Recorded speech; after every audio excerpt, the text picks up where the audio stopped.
Certains tableaux ne sont pas faits pour être admirés, ils sont faits pour vous observer. Derrière chaque coup de pinceau, il y a un cri, un regard, une présence. Voici 5 œuvres d'art qui auraient dû rester cachées.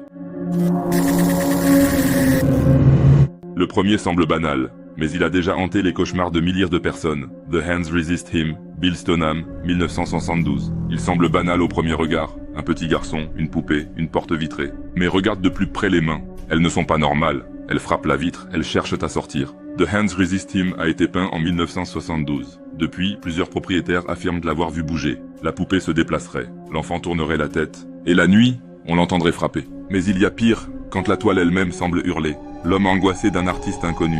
On l'a trouvé dans un grenier poussiéreux, une toile, un visage tordu par la terreur. L'homme qui l'a ramené chez lui dit avoir entendu des pleurs, des cris, des murmures derrière les murs. La légende raconte que l'artiste s'est juste après avoir fini l'œuvre, en y mélangeant son propre sang. Si tu apprécies la vidéo, écris tableau en commentaire, like la vidéo et abonne-toi pour découvrir d'autres mystères troublants. Et si une œuvre pouvait transmettre la folie elle-même, alors celle-ci en est l'exemple parfait. Saturne dévorant son fils de Francisco Goya vers 1820, ce n'est pas un cauchemar, c'est un mythe. Saturne, le dieu fou, dévorant ses propres enfants pour échapper à la mort. Mais regarde ses yeux, ce ne sont pas ceux d'un dieu, ce sont ceux d'un homme qui a perdu l'esprit. Goya l'a peint dans l'obscurité de sa maison, alors qu'il sombrait dans la folie. Certains disent que le tableau transmet cette folie à ceux qui le fixent trop longtemps. Et parfois ce n'est pas ce qu'on voit qui est effrayant mais ce qui survit. L'enfant qui pleure de Giovanni Bragolin vers 1950. Un simple portrait d'enfant, aux larmes immobiles. Mais dans les années 1980, une série d'incendies frappe l'Angleterre. À chaque fois, une chose survit aux flammes.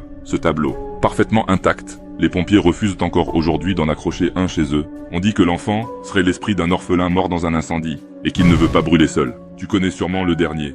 Mais, as-tu déjà entendu ce qu'il cache vraiment? Le cri de Edvard Munch, 1893. Tout le monde connaît le cri, mais ce que peu savent, c'est ce qui l'a inspiré. Une crise d'angoisse, une terreur pure, une vision. Munch a dit avoir entendu un cri, à travers la nature entière. Certains croient qu'il n'a pas peint une émotion, mais un esprit, et ce cri résonne encore. Peut-être que l'art n'est pas toujours une fenêtre sur l'âme. Peut-être que certains tableaux sont des prisons.